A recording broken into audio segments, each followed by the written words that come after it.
share ko lang to sa inyo mga ka-garden ang aking natanim na lettuce dito. So ngayon ay magta-transfer po ako ng lettuce. Tara samahan niyo ako mga ka-garden. Magandang buhay mga ka-garden. So for today's video nga ay mag-transfer po ako ng lettuce. Ito yung lettuce natin na pinula na nabili ko lang sa Shopee. So buti naman ay nakahanap po ako ng legit doon. Kasi ilang beses na po ako bumili ng seeds doon, hindi talaga tumubo. So ito mga ka-garden kasi dalawang beses na po ako bumili sa shop na yun dahil yung unang binili ko, nag-success po siya, tumubo at ngayon naman, ayan nag-try ako. So yan, ito mo naman ang aking lupa. Ito mga ka-garden, yung lupa ko po, may halo yang ipot ng manok. So yan po ang hinahalo ko sa aking lupa dito sa aking garden soil. Kasi pag nilagyan mo ng chicken manure, maganda po ang tubo ng ating mga lettuce. At saka yun na po yung pinaka fertilizer niya. Hindi na po ako gumagamit ng kung ano-ano pang fertilizer. Yan lang po, ipot ng manok. So binasa ako muna, then saka ko na siya i-transfer yung ating lettuce para hindi na po ako magdilig. Kasi itong lettuce nito mga ka-garden, hindi mo pwedeng masobrahan sa tubig dahil malalanta. Pansinin nyo pag laging umuulan, hirap magpabuhay ng lettuce. Kaya ngayon maganda ang panahon, tag-init na, kaya po kami nagtatanim ng lettuce.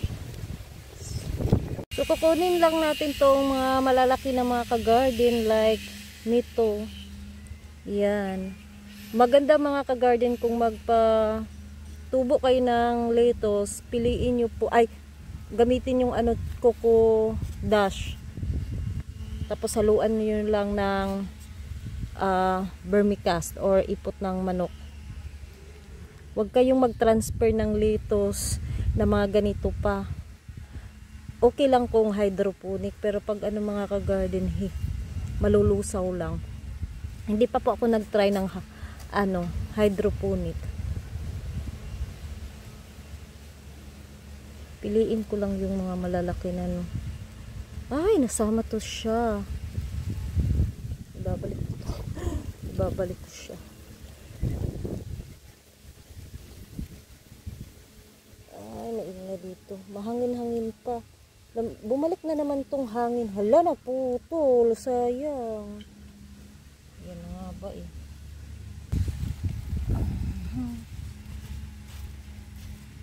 Huwag natin masyadong paglapit sila kasi lumalaki, umaano pa yan eh.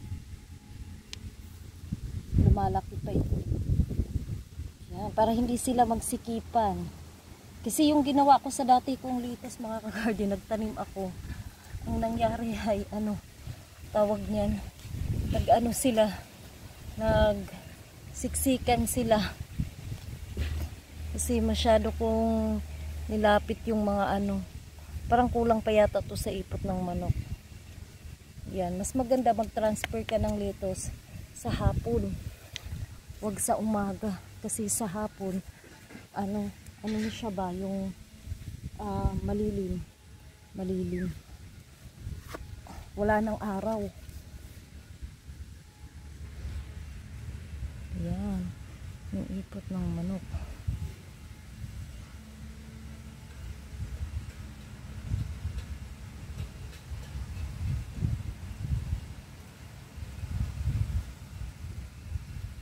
Sana hindi ito buhukayin ng aking manok. Kasi aking manok, aking pusa. Yung aking pusa mga ka-garden, makulit yan. Ito yung mga ipot ng manok. Yan.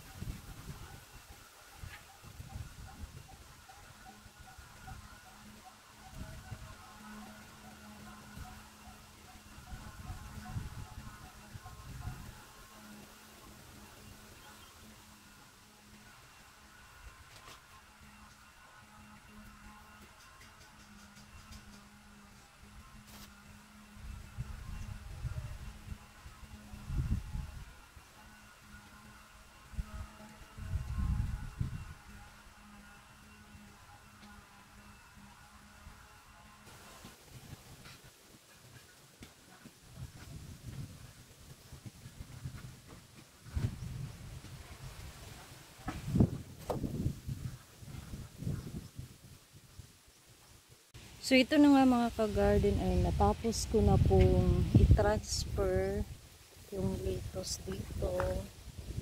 Ayan. So hindi na tayo magdilig kasi binasa ko na yung lupa, no?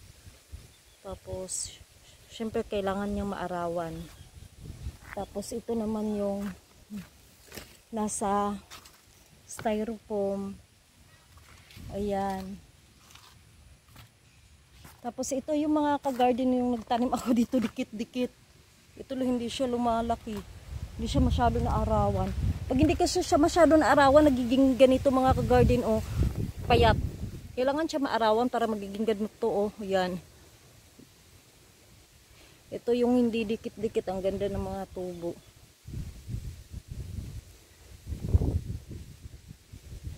Samantalahin nyo yung araw, yung buwan, kasi ito yung the best na magtanim ng mga lettuce mga ka-garden, kasi pagpasok na yung tag-ulan, mahirap nang makapabuhay ng mga lettuce.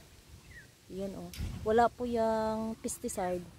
So walang pesticide yan. Fertilizer natin dyan ay chicken manure. Tapos umaga't hapon ako nagdidilig mga ka-garden.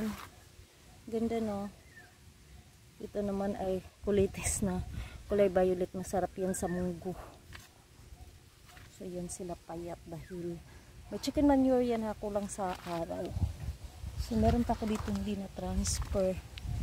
Yan kasi wala na akong pagtaniman dito kasi hindi na siya masyadong aarawan. Kaya pangit. Pangit yung ano mga ka-garden pag hindi masyado naaarawan. Anyway. Hi.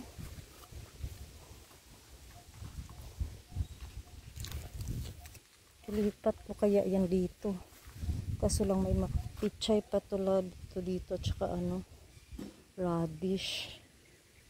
So doon na lang siya. Doon naman nilagyan ko kasi yung ng mga pichay-pichay. Sinabuyan ko. Tapos meron dong mustasa. Kaya hindi ako pwedeng magtanim doon. So dito na lang doon. Yung pusa ko naghahanap ng ano. Ang dami kong mga kamatis dito mga ka-garden. Iba-ibang variety yan. At so yun lang. Ako'y tapos na magtanim.